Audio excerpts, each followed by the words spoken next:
नमस्कार, मी क्रांती रेडकर वानखेडे.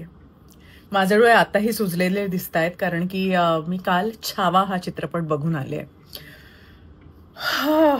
हा चित्रपट इतका हेवी आहे प्रोसेस करण्यासाठी आणि तुम्हाला माणूस म्हणून एक जाणीव करून देण्यासाठी की तुम्ही कुठे उभे राहता आज ह्या सोसायटीमध्ये. माझी अशी इच्छा आहे आणि प्रार्थना आहे तुम्हा सगळ्यांना की तुम्ही मराठी असाल किंवा अमराठी असाल, हा सिनेमा तुम्ही प्लीज थिएटरमध्ये जाऊन बघा. हा एक खूप वेगळा एक्सपिरियन्स आहे आणि मला असं वाटतं की धर्मवीर छत्रपती संभाजी महाराजांच्या भूमिकेत विकी कौशलजींनी जे काम केलं आहे ते इतकं स्तुत्य आहे, इतकं सुंदर आहे की म्हणजे ते महाराज होते, ते राजे होतेच आणि ते बघताना आपल्या कंटिन्यूस अंगावर शहारा येत असतो. त्यांची प्रत्येक मूवमेंट, त्यांची प्रत्येक नजर, त्यांची बॉडी लँग्वेज, त्यांचा एक एक look, the way his even dubbed the film, it's म्हणजे म्हणतो ना आपण एक मास्टर क्लास आहे तो प्रत्येक नटासाठी सुद्धा.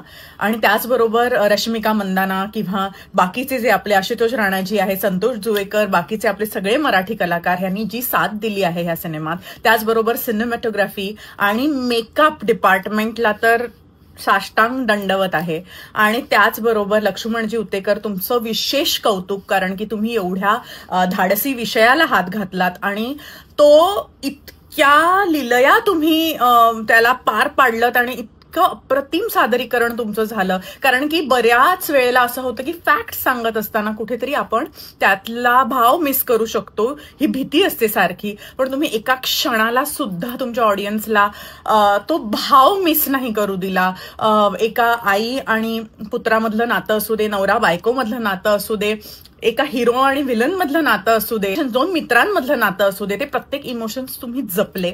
ह्या सिनेमातली शेवटची 25 मिनिटं जी आहेत ती तुम्हाला हे रिअलाइज करून देतात की तुम्ही माणूस म्हणून काय करताय आणि तुम्ही कसे जगताय. म्हणजे आपण चालताना जरी आपल्याला कोणाचा धक्का लागला तरी चिडणारे आपण, किंवा बॉस मला असं बोलला म्हणून चिडणारे आपण.